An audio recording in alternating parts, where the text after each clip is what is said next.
नमस्कार साथियों, स्वागत है एक बार फिर से आपका बिब्लियोफाइल स्टडी सेंटर के डिजिटल प्लेटफॉर्म पर। दोस्तों, जैसा कि आपको स्क्रीन पर नज़र आ रहा है, एसएससी सीजीएल मेंस का जो एग्ज़ाम होने वाला है उसको मद्देनज़र रखते हुए हम लोग इंग्लिश का एक मॉक टेस्ट सॉल्व करने वाले हैं। पेपर नंबर है 124113। तो आइए शुरू करते हैं। पहला क्वेश्चन आपको स्क्रीन पर नज़र आ रहा है। इसमें हमें सेंटेंस के किसी पार्ट में एरर है उसको पता करना है। कह रहा है the box containing the apples from the valleys of Kashmir were thrown away by Gautam, कि वो बक्से जिनके अंदर सेब थी और कहाँ से वो सेब मिली थी, कश्मीर की घाटियों से, वो बक्सा जो है वो फेंक दिया गया किसके द्वारा? गौतम के द्वारा। ये हमारा वाक्य है। अब यहाँ पर दोस्तों हमारा जो सब्जेक्ट है वो है बॉक्स। ये है हमारा सब्जेक्ट और हमारा सब्जेक्ट दी बॉक्स कैसा है? सिंगुलर। कि वो बक्सा जिसमें सेब थे कश्मीर की घाटियों से फेंक दिया गया था। तो बहुत सारे स्टूडेंट्स यहाँ क्या करेंगे कि वे लोग वैलीज से इस वर्ब को कनेक्ट कर लेंगे और उनको ऐसा लगेगा कि भाई वैलीज प्लूरल है तो यहाँ पे प्लूरल वर्ब आना चाहिए। लेकिन ये चीज़ क्या है, यहाँ पर गलत है। क्यों? क्योंकि सब्जेक्ट बॉक्स है उसके लिए ये वर्ब आया है। चूँकि बॉक्स सिंगुलर है तो यहाँ पे वर की जगह हम लोग किसका यूज़ करेंगे? वॉज का यूज़ करेंगे। सब्जेक्ट वर्ब एग्रीमेंट के अनुसार अगर सब्जेक्ट सिंगुलर होता है तो वर्ब भी कैसा होना चाहिए? सिंगुलर। तो यहाँ पर द वैलीज ऑफ कश्मीर वर नहीं होगा, द वैलीज ऑफ कश्मीर यहाँ पे वॉज हो जाएगा। तो सेंटेंस के कौन से पार्ट में एरर है? पार्ट बी में एरर है। आगे चलते हैं और अगला क्वेश्चन अपनी स्क्रीन पर है। हमें उचित शब्द खाली स्थान में भरना है। दिया हुआ है Mohsin presented a dash report of the project to the executive officer. Mohsin ने एग्जीक्यूटिव ऑफिसर को रिपोर्ट, कैसी रिपोर्ट प्रकट करी? Inferred report. इन्फर्ड मतलब किसी में से कोई चीज़ निकालना, एक्सट्रैक्ट करना। सस्टेन जो चीज़ बनी हुई है, रुकी हुई है, चल रही है। डिटेल्ड मतलब विस्तृत। तो यहाँ पर रिपोर्ट के संदर्भ में सबसे अप्रोप्रिएट जो यहाँ एडजेक्टिव होगा, पास्ट पार्टिसिपल होगा, वो डिटेल्ड हो जाएगा। कि मोहसिन ने एक डिटेल्ड रिपोर्ट प्रोजेक्ट की जो है वो प्रस्तुत करी। किसको? एग्जीक्यूटिव ऑफिसर को। आगे बढ़ते हैं। अगला क्वेश्चन है, यहाँ पर जो नेक्स्ट क्वेश्चन है वो पैराजंबल का है।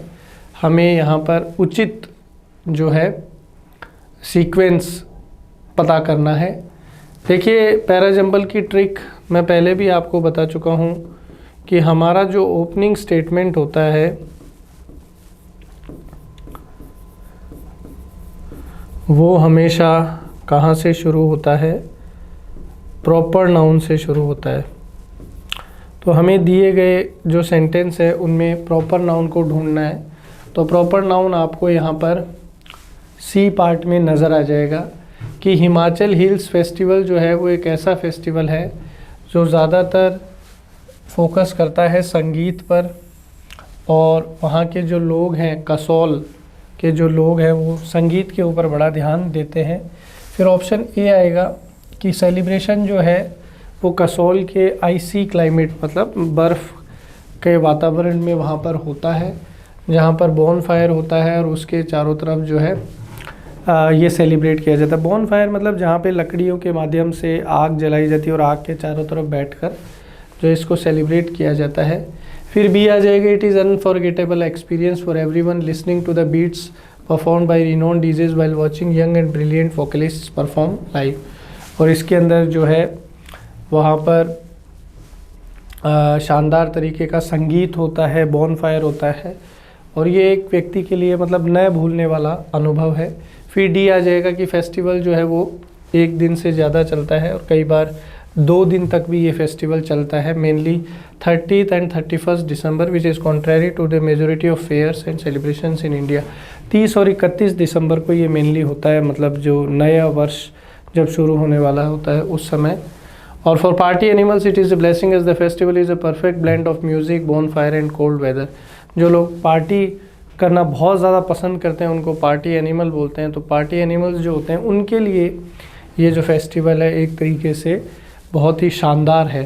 तो यहाँ पर ऑप्शन बी हमारा बिल्कुल ठीक हो जाएगा। आगे बढ़ते हैं और एक और पैरा जंबल अपने सामने आ गया है। तो यहाँ पर शुरुआत अगेन मैंने जैसे आपसे कहा प्रॉपर नाउन से होगी, तो शुरुआत जो है वो क्यू से होगी कि concept of the job in 20th centuries was often equated with toil. 20वीं शताब्दी में नौकरी का सीधा अर्थ था मेहनत से, घिसाई से। फिर पी आ जाएगा, लेकिन 21वीं शताब्दी में जो है ये चीज़ अब सत्य नहीं है, क्योंकि जो कंपनियां हैं उनकी उम्मीदें जो हैं वो बदल चुकी हैं। फिर आ जाएगा, in order to meet these expectations employees need commitment and access to continuous learning, कि उन ज़रूरतों को पूरा करने हेतु अब जो कर्मचारी हैं उनको लगातार मेहनत करनी पड़ती है, लगातार सीखते रहना पड़ता है। और अंत में हो जाएगा, they demand more creativity, expertise and want employees to be responsible for both output and outcomes. 21वीं शताब्दी में कंपनियों की जो डिमांड है वो ये है कि भाई जो भी उनके एम्प्लॉय हैं, कर्मचारी हैं, उनमें क्रिएटिविटी हो, एक्सपर्टाइज हो काम में, और वे दोनों चीज़ों पर ध्यान दें कि रिज़ल्ट क्या आ रहा है और क्या परिणाम आ रहे हैं। परिणाम अत्यंत महत्वपूर्ण है कि भाई आपने 2 महीने 3 महीने किसी प्रोजेक्ट को दिए तो आपने वहाँ से रिज़ल्ट क्या निकाला। तो कहीं ना कहीं अगर हम लोग देखें तो ऑप्शन बी जो है वो हमारा बिल्कुल ठीक होगा इस पैराजंबल में। अब हम लोग आगे चलते हैं। प्रश्न संख्या 65 हमारी स्क्रीन पर आ गया है। इसमें अगेन अपने को सेंटेंस का वो पार्ट पकड़ना है जिसमें एरर दिया हुआ है। कह रहा है, even though I had been boxing for 3 years I had no idea that I can beat somebody in the ring. ये कह रहा है यद्यपि मैं 3 सालों से बॉक्सिंग कर रहा हूँ, फिर भी मुझे कई बार कोई आइडिया नहीं होता है, कोई विचार मेरे दिमाग में नहीं आता है कि मैं कैसे किसी को रिंग में हरा सकता हूँ। रिंग वो क्षेत्र होता है, वो एरिया जिसमें बॉक्सिंग की जाती है। देखिए, चूँकि आपको यहाँ वाक्य में हैड नज़र आया है जो कि सेकंड फॉर्म है, पास्ट सिंपल टेंस को रिप्रेजेंट करता है, तो हमें यहाँ पर आगे जो सेंटेंस दिया हुआ है उसमें भी पास्ट टेंस का ही उपयोग करना पड़ेगा। हम लोग जानते हैं कि कैन मॉडल जो है वो कैपेसिटी बताता है, लेकिन कौन से टाइम में बताता है? प्रेजेंट टाइम में बताता है। हमें पास्ट टाइम में बताना है अगर कैपेसिटी, तो कैन मॉडल का पास्ट फॉर्म यूज़ करना पड़ेगा, जो कि क्या होगा? कुड होगा। तो यही यहाँ पर पार्ट बी में एरर है, कैन की जगह कुड करना पड़ेगा। क्यों? क्योंकि बातचीत कौन से टेंस में हो रही है? पास्ट टेंस में। तो यहाँ पर पार्ट बी में एरर है। आगे चलते हैं, प्रश्न संख्या 66। इसमें हमें अंडरलाइन जो वर्ड है उसका विलोम शब्द बताना है। कह रहा है, generation today has been become impulsive and everything is wanted at instance, कि आज के ज़माने में जो जनरेशन है, आज के जो बच्चे हैं या जो आज की पीढ़ी है वो कैसी है? इम्पल्सिव है। इम्पल्सिव मतलब त्वरित, एकदम, मतलब बोलते हैं ना कि जिनमें धैर्य की कमी है, जिनमें धैर्य की क्या है? कमी है।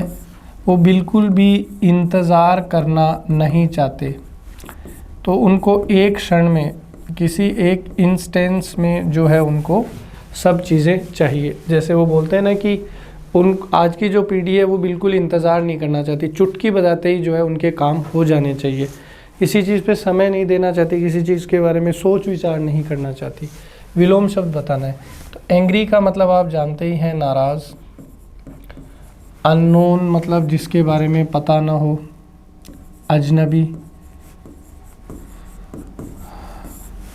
वर्थलेस का मतलब होता है महत्वहीन। और थॉटफुल का मतलब होता है विचारणीय, कोई ऐसी चीज़ इस पर समय दिया जाए, विचार किया जाए। तो इम्पल्सिव का मतलब होता है त्वरित, जिस पे आप सोचना नहीं चाहते, विचार नहीं करना चाहते, चुटकी बजाते ही जो चीज़ आपके दिमाग में आई। और थॉटफुल मतलब जो चीज़ विचारणीय है, जो सोच विचार कर करी गई है। तो इम्पल्सिव का एंटोनिम क्या हो जाएगा? थॉटफुल। अगला क्वेश्चन, हमें विलोम शब्द बताना है किसका?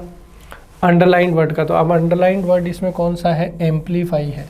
तो ये कह रहा है a manufacturer can amplify the demand of a product by advertising widely, कि कोई भी जो मैन्युफैक्चरर है, मतलब किसी प्रोडक्ट का मैन्युफैक्चर मतलब उस प्रोडक्ट का निर्माण करने वाला है, निर्माता, वो अपने प्रोडक्ट की डिमांड को एम्पलीफाई कर सकता है। कैसे? अगर वो एक बड़े लेवल पर क्या करे? विज्ञापन करे, एडवर्टाइजमेंट करे। ठीक है, मार्केटिंग में बहुत ज़्यादा पैसा करे, एडवर्टाइजमेंट करे, तो वो उसकी डिमांड को क्या कर सकता है? एम्पलीफाई कर सकता है। तो दोस्तों एम्पलीफाई जो शब्द है, इसका मतलब होता है किसी चीज़ को क्या करना? इंक्रीज करना, किसी चीज़ को आगे बढ़ाना, एक्सीलरेट करना। तो आपसे इसका एंटोनिम पूछा है विलोम शब्द, तो इसका अपोजिट क्या हो जाएगा? किसी चीज़ को कम करना, किसी चीज़ को कम करना। तो यहाँ पे आपको आंसर कौन नज़र आ गया? ऑप्शन बी, रिड्यूस नज़र आ गया। इनलार्ज का मतलब होता है दोस्तों किसी चीज़ को बढ़ाना। इन्फ्लुएंस का मतलब होता है किसी चीज़ को प्रभावित करना। और ट्रांसफॉर्म का मतलब होता है दोस्तों किसी चीज़ को बदलना। तो बी ठीक है। आगे बढ़ते हैं। अब यहाँ पर हमें सेंटेंस दिया हुआ है पैसिव में, उसको एक्टिव वॉइस में चेंज करना है। दिया हुआ है न्यू इन्वेंशन, तो ये हमारा सब्जेक्ट है। हैज़ बीन, हैज़ हमारा हेल्पिंग वर्ब है, ये पैसिव में। और मेड जो है मेन वर्ब है, थर्ड फॉर्म। बाई प्रेपोजिशन है और उससे हमने हिम ऑब्जेक्ट को जोड़ दिया। अब हैज़ बीन मेड दे रखा है, तो यहाँ से हमें क्या पता चला कि दोस्तों जो हमारा टेंस होता है प्रेजेंट परफेक्ट, उसका एक्टिव वॉइस का स्ट्रक्चर क्या होता है? तो उसका एक्टिव वॉइस का स्ट्रक्चर होता है हैज़ हैव के साथ थर्ड फॉर्म। अब अगर हमें प्रेजेंट परफेक्ट का क्या चाहिए? पैसिव वॉइस चाहिए। तो प्रेजेंट परफेक्ट का पैसिव वॉइस क्या होता है? जब हम लोग हैज़ या हैव के साथ यहाँ पर बीन का उपयोग करें और बीन के बाद जो मेन वर्ब है उसका थर्ड फॉर्म यूज़ करें। तो जब ये पैसिव से एक्टिव में जाएगा तो हमें हैज़ या हैव के साथ थर्ड फॉर्म वाला स्ट्रक्चर चाहिए। तो यहाँ पर वॉज मेकिंग है तो ये आंसर नहीं होगा। यहाँ खुद बीन आ गया तो बीन पैसिव में आता है। यहाँ पर हैज़ मेड है, यहाँ पर वर मेकिंग है, तो ये पास्ट कंटिन्यूअस। तो सीधा हमारा आंसर क्या आ गया? ऑप्शन सी आ गया। और बाकी आप इसको और भी देख सकते हैं। ये हिम ऑब्जेक्ट है, जब एक्टिव में जाएंगे तो ये सब्जेक्ट में चेंज होगा। तो ही का सब्जेक्टिव केस क्या है? ही। अब ही सिंगुलर है तो हैज़ और हैव में से ही के साथ क्या आ गया? हैज़, फिर थर्ड फॉर्म। और ए न्यू इन्वेंशन जो पैसिव में सब्जेक्ट था, एक्टिव में आके क्या बन गया? ऑब्जेक्ट बन गया। तो सी हमारा करेक्ट है।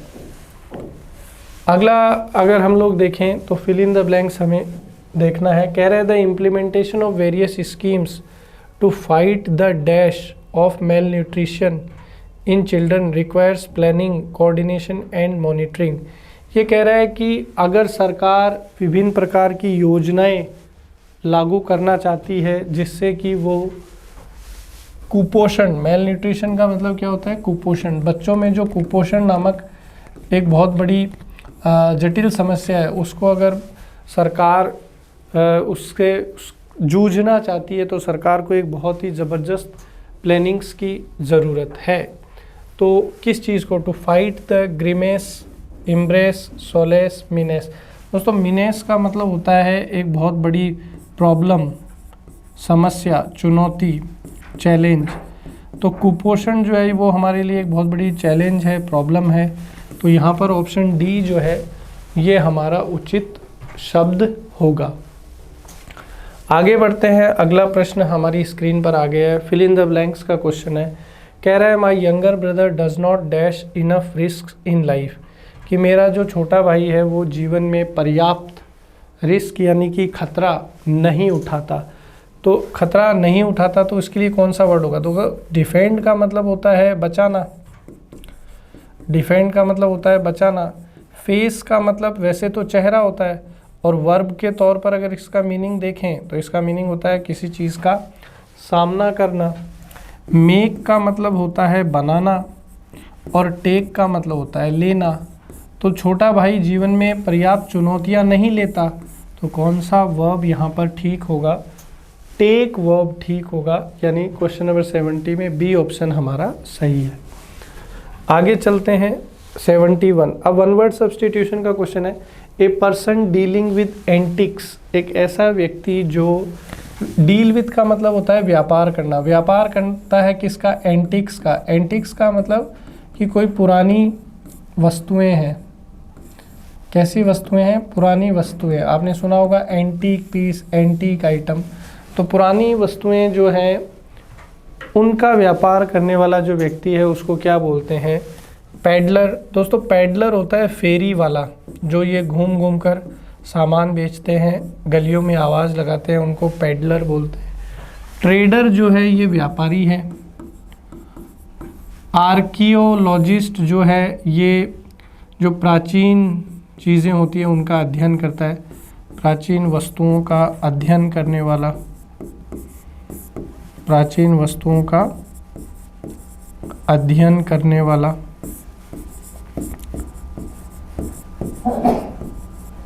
तो हमारा आंसर हो जाएगा एंटीक्वेरियन। एंटीक्वेरियन जो है ये क्या करता है? एंटीक जो वस्तु होती है, पुरानी वस्तुएं होती है, उनमें उनका व्यापार करता है। देखो इसमें भी एंटीक नज़र आ रहा है, यहाँ एंटीक है, तो थोड़ा आप इसको रिलेट भी कर सकते हो, तो ये एग्ज़ाम में आपके आराम से याद रह सकता है। आगे बढ़ते हैं 72। अगेन वन वर्ड सब्सटीट्यूशन का क्वेश्चन है।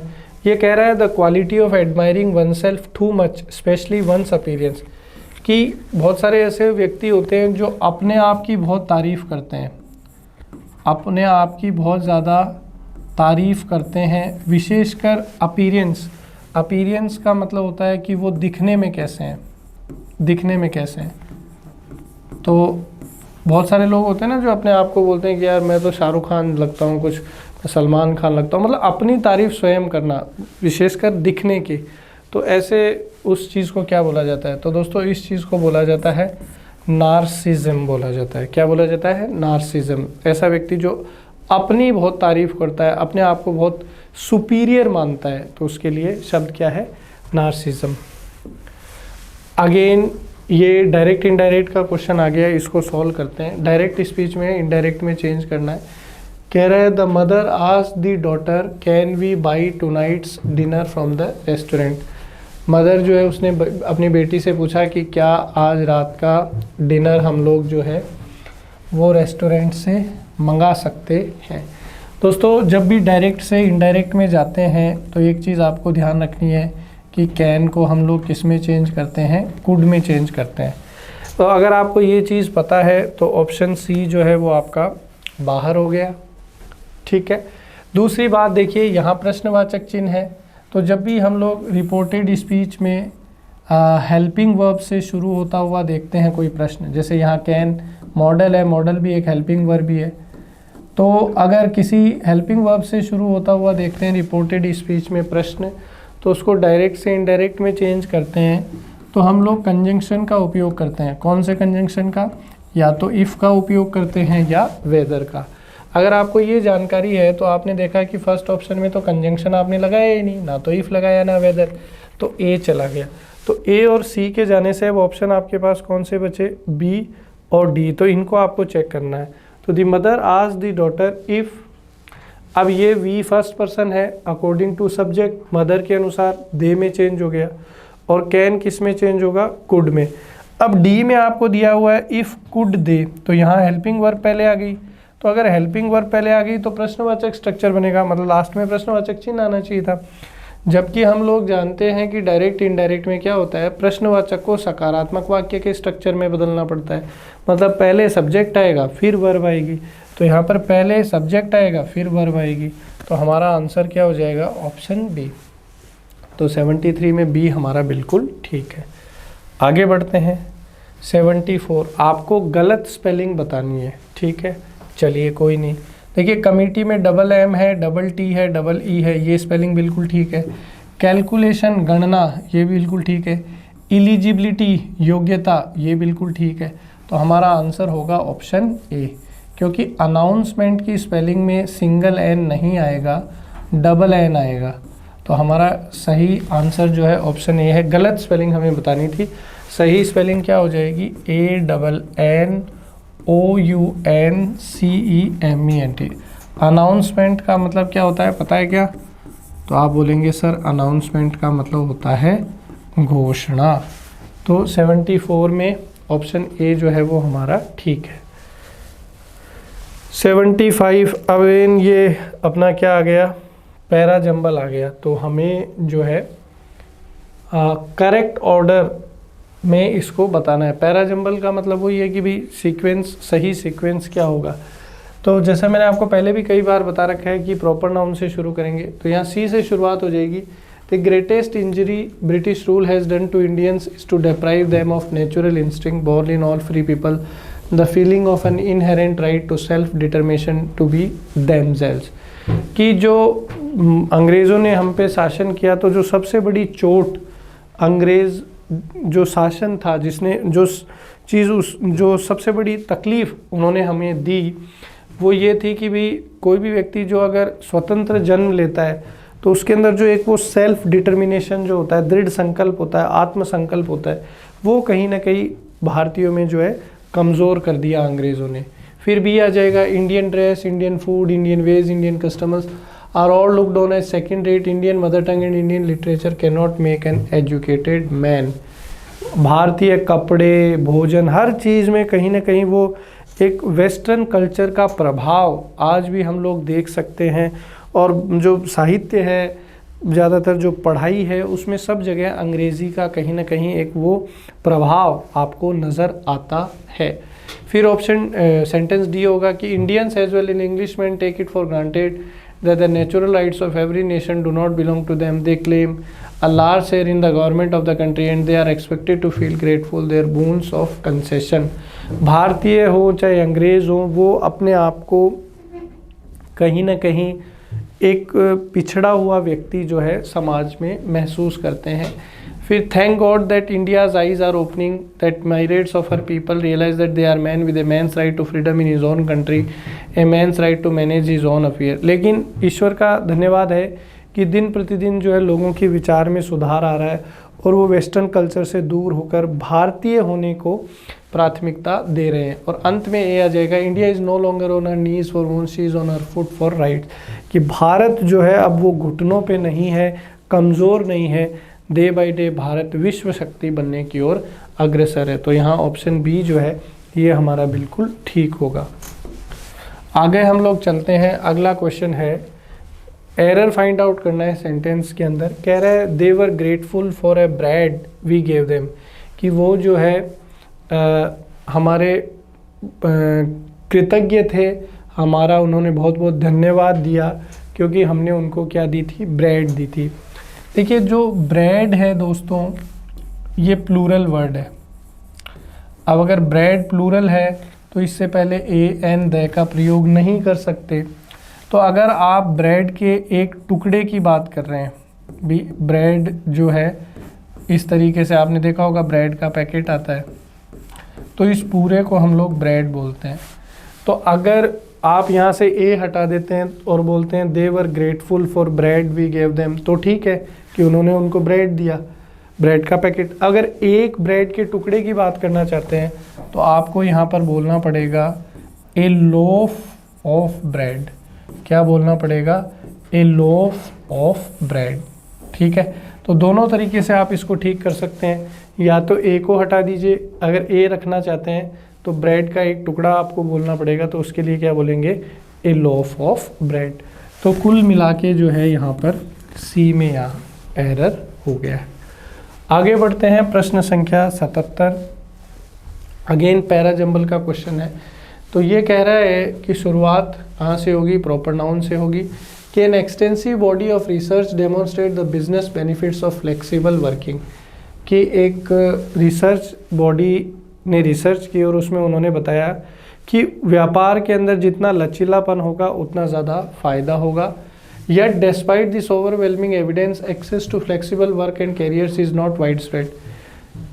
रिसर्च में ये चीज़ पता चली है कि जितना ज़्यादा लचीलापन होगा व्यापार में उतना फ़ायदा है, फिर भी बहुत कम ऐसी कंपनियां हैं जिसके अंदर ये चीज़ लागू है। फिर क्यों आ जाएगा, flexible work is still regarded as an add on, something we do for mothers for a few months when they are back from parental leave. ये कह रहा है कि फ्लेक्सिबल वर्क अभी भी बहुत कम केसेस में है, जैसे कोई महिला माँ बन कर के वापस आई है ऑफिस में प्रेगनेंसी के बाद, तो उसको कुछ दिन वो हेल्प कर देंगे, उसके वर्किंग आवर्स में लचीलापन ला देंगे कि आप अपने हिसाब से आ जाओ चले जाओ। बट एक बड़े लेवल पे अभी भी फ्लेक्सिबिलिटी नहीं है नौकरियों में और व्यापार में। अंत में ऐसा जाएगा, but in the face of rapid changes to the way we work, organization need to move beyond just having policies for flexible working और making out adjustment for certain individuals। Option B बिल्कुल ठीक हो जाएगा, लेकिन बोल रहा है कि जिस गति से बदलाव हो रहा है आज के समय में, हमें ज़रूरत है कि हम नौकरियों में और लोग जहां काम कर रहे हैं, व्यापार कर रहे हैं, उनमें एक फ्लेक्सिबिलिटी लाएं, उनको काम को लेकर के थोड़ा सा लचीलापन प्रदान किया जाए। तो यहाँ पर बी ऑप्शन हमारा बिल्कुल ठीक है। अगेन 78 क्वेश्चन नंबर आ गया है और इसमें एक और पैराजंबल हमें दिया गया है। तो शुरुआत वहीं प्रॉपर नाउन से करेंगे कि on global tiger day July 29 an update on India tiger census provide a measure of the country's phenomenal contribution to the resurgence of wild tiger population. कि 29 जुलाई को ग्लोबल टाइगर डे मनाया जाता है और उस दिन भारत के अंदर ये महसूस किया गया कि भारत के अंदर काफ़ी ज़्यादा टाइगर जो है मौजूद है और भारत के अंदर बहुत सारे ऐसे सेंचुरीज़ हैं, अभ्यारण्य है जहाँ पे टाइगर डे बाय डे ठीक हो रहे हैं, ग्रो कर रहे हैं। फिर ऑप्शन पी आ जाएगा कि लगभग अगर देखा जाए तो ज़्यादा से ज़्यादा 3,925 टाइगर हैं, जबकि औसत संख्या भारत के अंदर टाइगर की कितनी है, 3,682। फिर क्यों आ जाएगा कि 3 और 4 wild tigers in the world are to be found in India. कि अगर विश्व में देखा जाए तो हर तीसरे से चौथा जो टाइगर है वो कहाँ पर मौजूद है, भारत में मौजूद है। और अंत में ऐसा जाएगा, primary credit for the research should be go to the project tiger which counted biodiversity preservation among its aim. और ये जो टाइगर्स की संख्या भारत में अच्छी है या बड़ी है, इसका श्रेय किसको दिया जाएगा, प्रोजेक्ट टाइगर जो 1972 के आसपास मेरे ख्याल में शुरू हुआ था उसको दिया जाएगा। उसकी वजह से टाइगर्स की संख्या भारत में काफ़ी बड़ी है। तो ऑप्शन ए जो है ये अपना यहाँ पर करेक्ट होगा। एक और पैराजंबल आ गया है क्वेश्चन नंबर 79 में। शुरुआत करेंगे प्रॉपर नाउन से। कह रहा है being the granary of millets with an estimated share of around 41% in the global production, it is but natural that India should be taking the lead in promoting world wide the use of millets that has been declared the International Year of Millets by the United Nations General Assembly।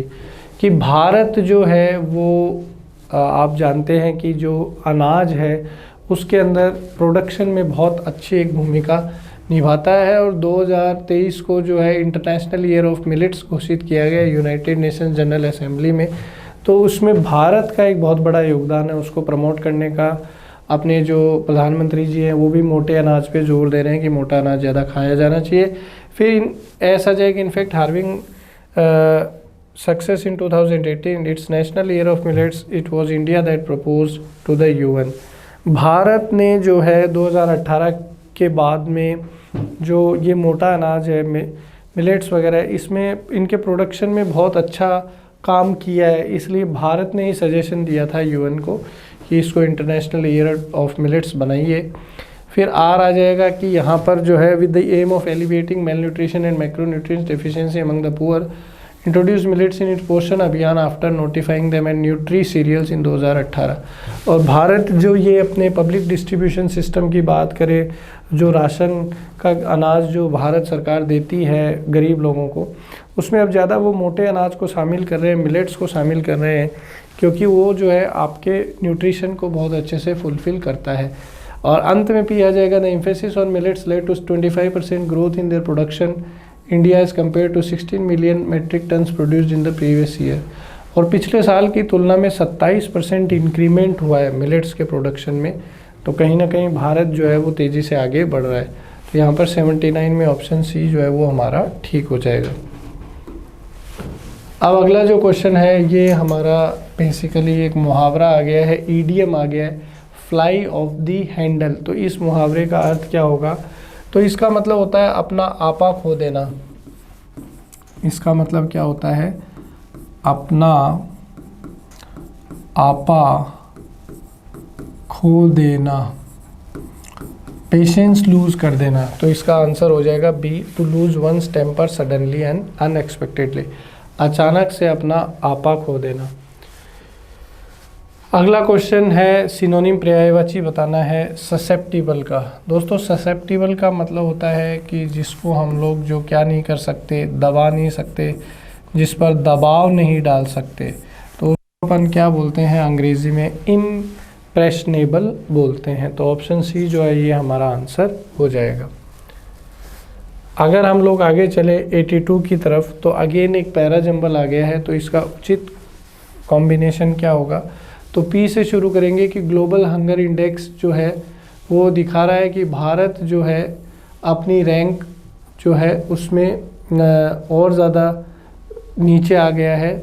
पिछले साल भारत की rank 107 थी, इस बार कितनी हो गई? पिछले साल भारत की 101 थी, इस साल कितनी हो गई? 107। तो भारत और नीचे आया है ग्लोबल हंगर इंडेक्स में। फिर ऐसा जाएगा कि पिछले साल जो है रैंक 2020 के मुकाबले गिरी थी और 2021 के मुकाबले 22 में और गिरी। तो डे बाई डे जो है भारत की स्थिति हंगर इंडेक्स में क्या होती जा रही है? नीचे आती जा रही है, गिरती जा रही है, जो कि एक अच्छा साइन नहीं है। फिर आ जाएगा कि नोबेल laureate अभिजीत बनर्जी जो है उन्होंने कहा कि भारत को जो है इस ड्रॉप को सीरियसली नहीं लेना चाहिए, क्योंकि जो उन्होंने जो आधार बनाया है चेक करने का वो सही नहीं है। तो भारत को बोला ज़्यादा चिंता करने की ज़रूरत नहीं है।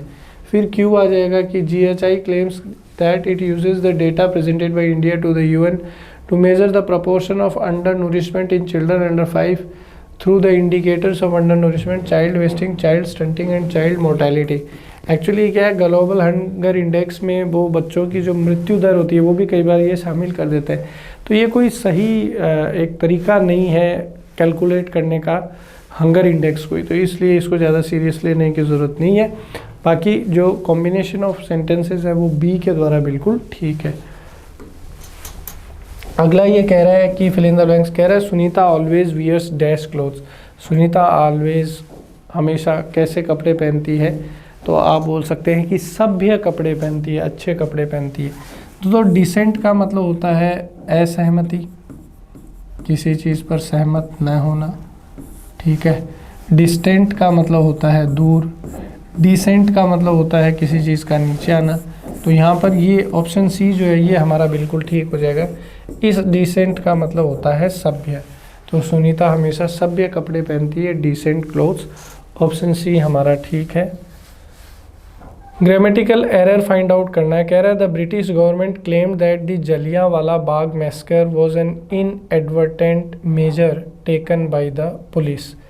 एक ब्रिटिश सरकार जो है, अंग्रेज़ी हुकूमत जो है, उनका ऐसा दावा है कि भाई ये जो जलियांवाला बाग हत्याकांड हुआ था वो एक सही वो था, क्या बोलते हैं, कदम था। किसके द्वारा? पुलिस के द्वारा। अब यहाँ पर बेसिकली इनएडवर्टेंट की स्पेलिंग में इन्होंने गलती करके आपसे पूछा है, स्पेलिंग का एरर पूछने के प्रयास किया है। तो इनएडवर्टेंट की स्पेलिंग जो है INADVERTANT नहीं होता है, TENT होता है। तो आपको ये चेक करना है कि ये वाली स्पेलिंग कहाँ दे रखी है। तो आप कहेंगे कि सर ऑप्शन ए में दे रखी है, तो 84 के अंदर ए अपना सही हो जाएगा। रिपोर्टेड स्पीच का क्वेश्चन है, इसको अपने को इसमें दे रखा है इनडायरेक्ट में डायरेक्ट में चेंज करना है।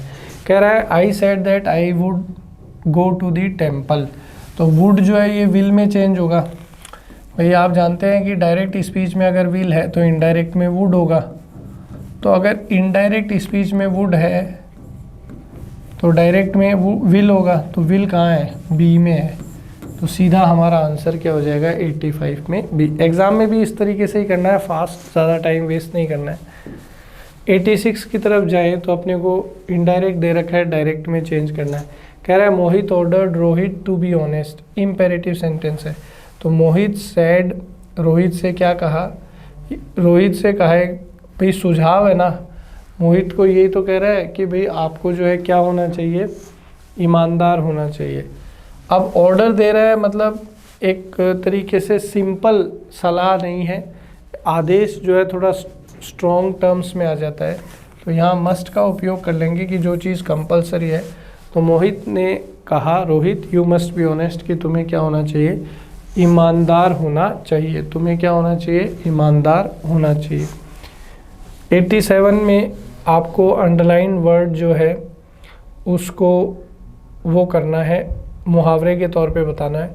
All the candidates have strong determination to succeed, कि जितने भी प्रतिभागी हैं उनमें एक दृढ़ संकल्प है सफल होने का। तो आपके अंदर वो बोलते हैं ना कि अगर आपको जीवन में कुछ करना है तो आपके अंदर वो जुनून, वो आग होनी चाहिए। तो वही मुहावरा यहाँ पे आपका आंसर बनेगा, फायर इन देयर बेलीज, कि उनमें वो जोश, वो जुनून था सफल होने का। तो यहाँ पर 87 में डी हमारा आंसर हो जाएगा। 88 में आपको जो है एक्टिव वॉइस में सेंटेंस दे रखा है, इसको पैसिव वॉइस में चेंज करना है। कह रहा है our maid will clean the house every Saturday from today onwards. तो आप जानते हैं कि टुडे जो है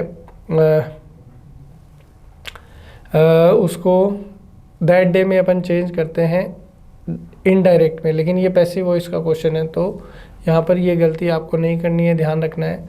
तो ये कह रहा है our maid will clean the house every Saturday from today onwards. तो यहाँ पर द हाउस जो है वो आपका सब्जेक्ट बन जाएगा। अब दी हाउस के साथ हम लोग शैल यूज़ करेंगे कि विल यूज़ करेंगे, तो ये चीज़ आपको पता होनी चाहिए कि भाई दी हाउस जो है थर्ड पर्सन है तो विल ही होगा। और यहाँ मॉडल के साथ फर्स्ट फॉर्म है, तो विल और शैल के साथ यदि फर्स्ट फॉर्म होता है एक्टिव वॉइस में, तो जब हम लोग इसको पैसिव वॉइस में चेंज करते हैं तो अपना स्ट्रक्चर क्या होता है, विल या शैल के साथ बी और फिर थर्ड फॉर्म, ये स्ट्रक्चर होता है। तो ये यहाँ पर विल बी क्लीनिंग है, ये नहीं होगा, विल हैव बीन क्लीन्ड ये नहीं होगा, ये शैल हाउस के साथ आ नहीं सकता, तो विल बी क्लीन्ड, यानी ऑप्शन बी जो है ये हमारा करेक्ट आंसर हो जाएगा। 89 एक्टिव वॉइस में हमें चेंज करना है, पैसिव में दिया हुआ है।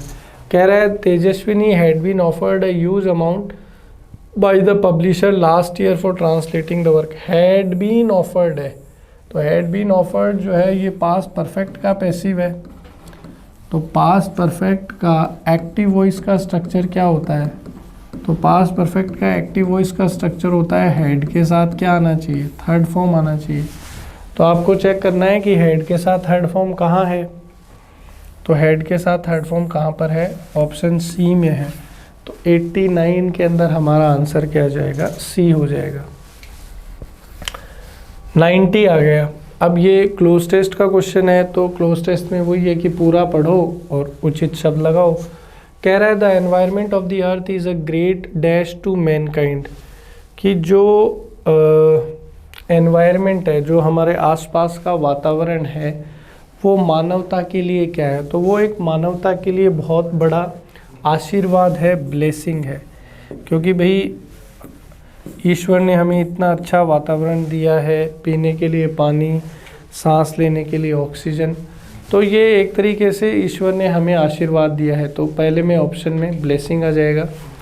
अगला कह रहा है इट इज़ अ पिटी, और ये बड़े दुख की बात है क्या, that this environment is in grave danger, कि ये जो हमारा पर्यावरण है ये खतरे में है। किस चीज़ के खतरे में है, of being tried, spoiled, destroyed, tempered. अब देखो ट्राइड का कोशिश करना, स्पॉइल मतलब बर्बाद करना किसी चीज़ को, डिस्ट्रॉय मतलब नष्ट करना, टेम्पर का मतलब होता है छेड़छाड़ करना।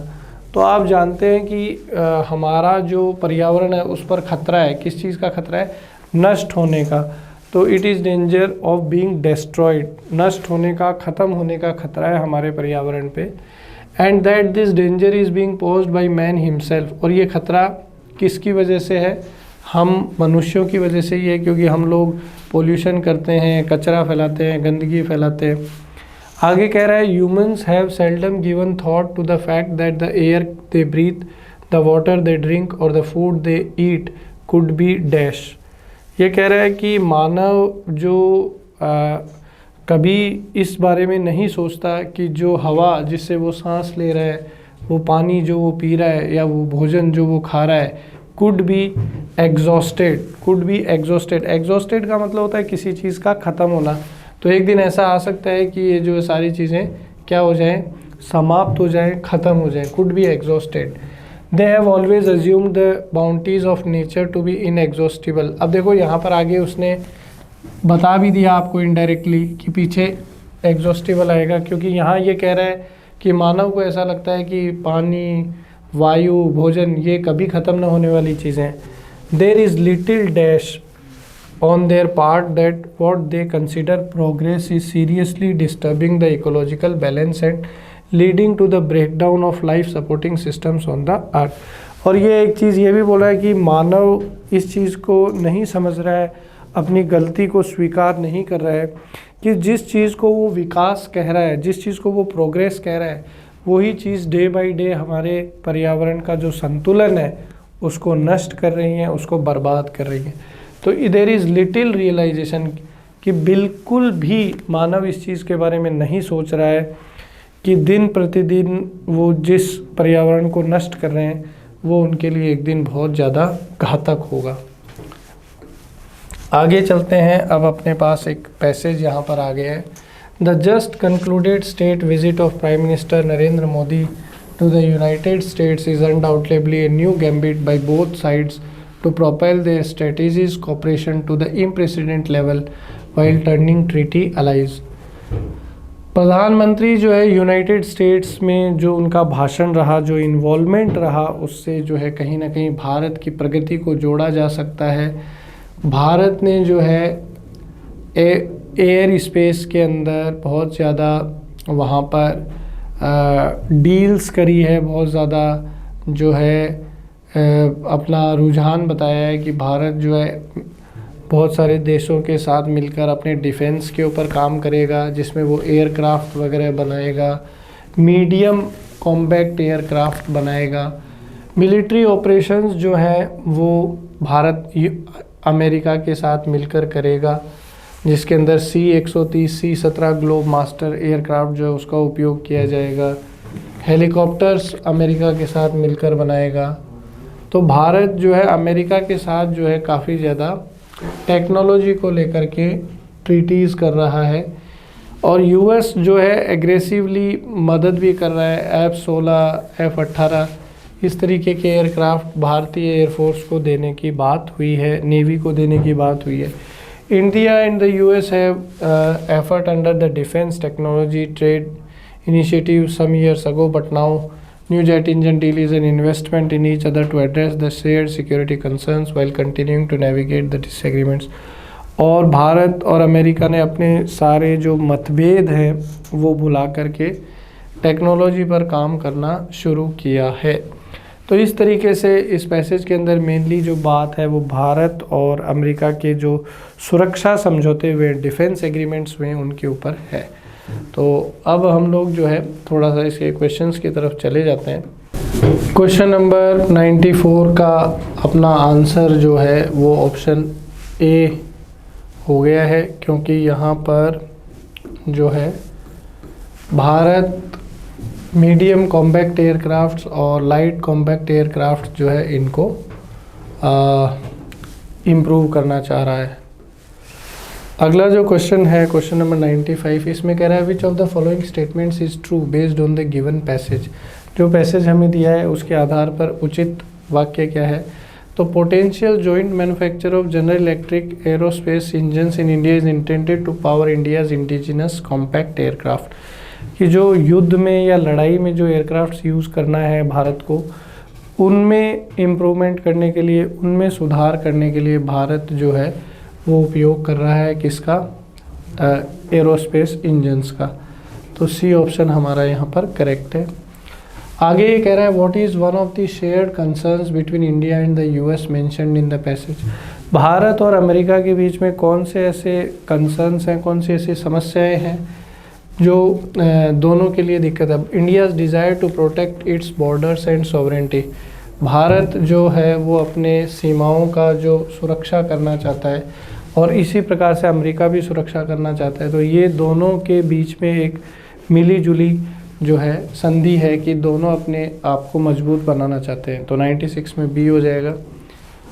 अगला कह रहा है which statement is incorrect based on the given passage. Passage के आधार पर कौन सा स्टेटमेंट आपका गलत है। तो ऑप्शन डी गलत है कि हम यूएस की स्ट्रेटेजी ये है कि वो एक यूनिपोलर वर्ल्ड बनाना चाहता है। यूनिपोलर वर्ल्ड मतलब सारे राष्ट्र जो है वो एक साथ आ जाए। तो ऐसी अमेरिका की कोई नीति नहीं है, क्योंकि इन चीज़ों पर पैसेज में बात ही नहीं हुई है।